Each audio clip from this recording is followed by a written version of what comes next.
दिनैहाय जोंहा नैबे रुनिकाटा BCDC जा नब्लाङाव जा डिस्ट्रिक्ट रड सेफ्टि कमिटि चिरां बिथांमोननि बानजायनायाव जा कलेजनि फरायसाफोरखौ लानानै दिनैहाय मोनसे जोंहा नैबे नेशनेल रड सेफ्टि मान्थ 2024 लोगोसे जोंहा रड सेफ्टि केम्पेन बे सोलिगासिनो दं।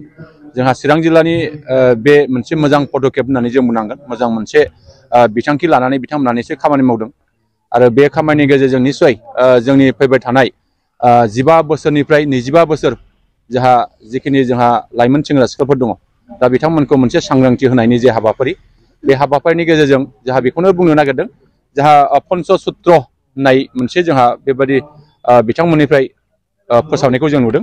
दा बाहाय दङ जोंहा बांद्राय गोख्रै गारि सालायनायखौ बन्द खालामनाय, जाहाथे लिमिटेड गारि सालायनायखौ जाहाथे बयबो खालामो, जाहाथे जोंनि एक्सिडेन्ट जानायनिफ्राय जोङो जाहाथे रैखा मोनो बे बाथ्राखौ बिनि गेजेरजों फोरमायनाय जादों। 2 नम्बराव दङ जौ लोंनानै गारि दा सालायनो नाङा, बेखिनि बाथ्राखौ बे पन्चसूत्रनि गेजेरजों फोरमायदों। आरो जोंहा 3 नम्बराव दं गारि सालायनायाव मबाइल फन बाहायनाय बेखौ जाहाथे खालामा बा बन्द खालामनाय, बेखिनिखौ बिथांमोना बेनि गेजेरजों जोंनि लाइमोन सेंग्रा सिख्लाफोरनिसिम बिथांमोना फोसावदों। आरो जोंहा बाहाय 4 नम्बराव दङ साखा खबनै गारि सालायनायाव सालायग्रा आरो गाखोग्रा सानैबो हेलमेट हमनाय, बेखिनिखौ बिथांमोना निसय खालामजानो लुबैदों। 5 नम्बराव दङ गारि सालायनायाव जेब्लाबो सिट बेल्ट बाहायनाय, बेखिनि बाथ्राफोरखौ जोंनि लाइमोन सेंग्रा सिख्लाफ्रा निसय मिथिजोबा। दा बेखायनो जोङो लाइमोन सेंग्रा सिख्लाफ्रा बेखिनि बाथ्राफोरखौ मिथिनानै जोङो निसय जोङो गावनि जिउखौ मोजाङै दैदेनलांनांगोन। आरो जों बेखौनो बुंदों जे जोङो जोंनि थाखायनो दिनै आयेन बानायदों, बे आयेनखौ जोङो आयेन बायदि जों मानिनानै सोलिनो हानांगोन। आरो आयेनखौ आयेन बायदि मानिनानै सोलिनो हायाबा निसय जोंनि गेजेराव मोनसे जेंनाया फैगोन, बेखौ जों नुहुरो। आरो जोङो बुंनांगोन जे जिउआ मोनसे जोबोद बेसेन गोसा, जिउखौ जोङो ओरैनो मोननो थाङा। आरो बे जिउखौ जानला मोनला बे थासारिजों जोङो जुदि हगार हरोबा निसय जोंनि जिउआ निसय बिराद गिदिर मोनसे जेंनाजों भुगिनांगोन।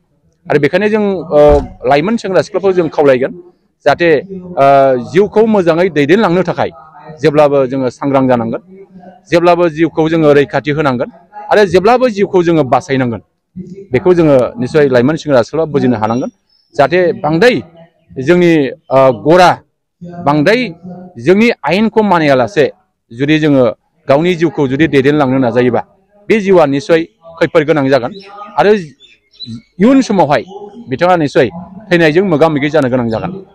जों बेखौ नुहुरो। दिनैनि बे हाबाफारियाव मा डिपार्टमेन्टनिफ्राय आलासिफोर नुजाफैदों? दिनैनि बे हाबाफारियाव जा चिरांनि SP जोंहा प्रानजित बरा बिथाङा बाहागो लाफैदों। आरो जोंनि चिरांनि जा ADC फिरदौस आलम शेख बिथाङाबो बाहागो लाफैदों। जोंनि चिरांनि SI जा बि बैष्णब बिथाङाबो बाहागो लाफैदों। आरो जोंनि सिरलि चिरां डेभेलपमेन्ट ब्लकनि जा BDO कुमर चन्द्र नार्जारी बिथाङाबो बाहागो लाफैदों। लोगोसे जोंनि रुनिकाटा कलेजनि जा प्रिन्सिपाल डक्टर बिजित ब्रह्म, रुनिकाटा हायार सेकेन्डारिनि जा प्रिन्सिपाल सैतेन्द्र सिंह, लोगोसे जोंनि BCDCनि चेयारमेन आरो जोंनि माखासे दैदेनगिरिफोर बे हाबाफारियाव बाहागो लाफैदों। आरो बिथांमोननि गेजेरजोंनो जोंनि फैबाय थानाय समाव जोंनि लाइमोन सेंग्रा सिख्लाफ्रा जाहाथे मोजाङै जिउ रैखा खालामनो हायो, इयुनाव गावनि जिउखौ गोलाव मोनसे थांखिजों जोङो सौहैनो हायो, बेखिनि बाथ्राफोरखौ दिनैहाय मोजाङैनो सावरायनाय जादों, आं बेखौ बुंनो हायो। মন্থ চলি আছে, আৰম্ভ হৈছে। এইটো আৰম্ভ হৈছে 2000 ফেব্ৰুৱাৰী 14লৈকে থাকিব। নেশ্যনেল ৰোড ছেফটি মান্থ এইটো আৰম্ভ হৈছে 15 জানুৱাৰী 2024 পৰা 14 ফেব্ৰুৱাৰী 2024। এইটো একমাহ ধৰি পেলাই এইটো ৰোড ছেফটি আমি পালন কৰিম। ইয়াৰ কাৰণে আমি বিভিন্ন চিৰাং ডিষ্ট্ৰিক্টত বিভিন্ন কলেজত আমি প্ৰগ্ৰামৰ কাৰণে ৰোড ছেফটি এৱাৰনেছৰ প্ৰগ্ৰাম লৈছোঁ। আজি এখন আমাৰ 3 নম্বৰ কলেজ ৰুনিকাটা কলেজ, ইয়াৰ আগত আমি বাসুগাঁও আৰু বেংটল এই দুখন কলেজত আমি কৰিলোঁ। ইয়াৰ পিছত আমাৰ বিজনী কলেজ আছে। ইয়াৰ মাজতো আমি 2টা আই কেম্প আৰু বিভিন্ন ধৰণৰ প্ৰগ্ৰাম আমাৰ ওচৰত আছে, যিটো ৰোড ছেফটি এৱাৰনেছৰ ওপৰত আমি জোৰদাৰ কৰিছোঁ। ল'ৰাসকলে কেনেকুৱা থাকিব লাগিব, কি লাগিব? এতিয়া আমি ইয়াতে মেইন তেওঁলোকক ৰোড ছেফটি এৱাৰনেছৰ বিষয়ে যিখিনি কৈছোঁ, আমি 5টা সূত্ৰ দিছোঁ তেওঁলোকক। এইটো হৈছে পঞ্চসূত্ৰ বুলি কোৱা যায়। 5টা সূত্ৰৰ ওপৰত আমি তেওঁলোকক বেছিকৈ মনোযোগ দিবলৈ কৈছোঁ এইটো হৈছে হেলমেট পিন্ধক। এক নম্বৰ হৈছে হেলমেট পিন্ধক। হেলমেট নিপিন্ধাকৈ যাতে কোনো ধৰণৰ বাইক তেওঁলোকে নচলাওক, পিলিয়ন ৰাইডাৰে হওক বা ৰাইডাৰে হওক, কোনো যাতে হেলমেট নিপিন্ধাকৈ চলাব নালাগে। কিন্তু ষ্টুডেণ্টবিলাক কয় যে আমি ষ্টুডেণ্ট হয় কিন্তু পিন্ধিব নালাগে। ষ্টুডেণ্ট বুলি কথা নহয়, এক্সিডেণ্ট ষ্টুডেণ্ট বুলি পেলাই বেলেগে নহয়। এক্সিডেণ্টটো সকলোৰ কাৰণে, ষ্টুডেণ্ট হ'লে যে এক্সিডেণ্ট নহ'ব এইটো কথা নহয়। এইটো বাইক চলালে দুইজনে হেলমেট পিন্ধিব লাগিব, ৰাইডাৰ আৰু পিলিয়ন ৰাইডাৰ। ছিট বেল্ট মাৰিব লাগিব। ছিট বেল্ট নামাৰিলে আমি ইয়াৰ এগেইনষ্টত আমি যিটো পেনাল্টি লৈছোঁ, সেইটো পেনাল্টি লোৱাটো ডাঙৰ কথা নহয়, এইটো আমাৰ মুখ্য উদ্দেশ্য নহয়, কিন্তু ছিট বেল্ট মাৰিবলৈ তেওঁলোকক আমি কোৱা হৈছে। 3 নম্বৰতে কৈছোঁ আমি ড্ৰাংক এণ্ড ড্ৰাইভ কৰিবলৈ মনা কৰিছোঁ। ৰাগিয়াল বস্তু, এইটো ৰাগিয়াল বস্তু খাই যাতে তেওঁলোকে গাড়ী নচলায়। 4 নম্বৰ হৈছে এক্সেচিভ স্পীড, বিয়াত বেছি জোৰে যাতে এক্সেচিভ স্পীডত বাইক বা গাড়ী নচলায়। 5 নম্বৰতে কৈছোঁ যে মোবাইল ফোন ব্যৱহাৰ নকৰক।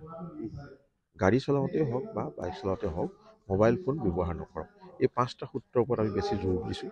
এইকেইটা যদি মানি চলে, এই 5টা সূত্ৰ বিশেষকৈ যদি মানি চলে, আমি ভাবোঁ আমি চিৰাং ডিষ্ট্ৰিক্টত বা বেলেগতো হ'লেও আমি এক্সিডেণ্ট ফেটালিটি 0 কৰিব পাৰিম। সেইটোৱে মই আপোনালোকৰ থ্ৰুৱেদি সকলোকে আহ্বান জনাইছোঁ, যাতে সকলোৱে এইখিনি নিয়ম কানুন মানি ট্ৰেফিক ৰুল ৰেগুলেশ্যন মানক, ৰাস্তা চলক আৰু আমাৰ লগত তেখেতলোকে সহযোগ কৰক।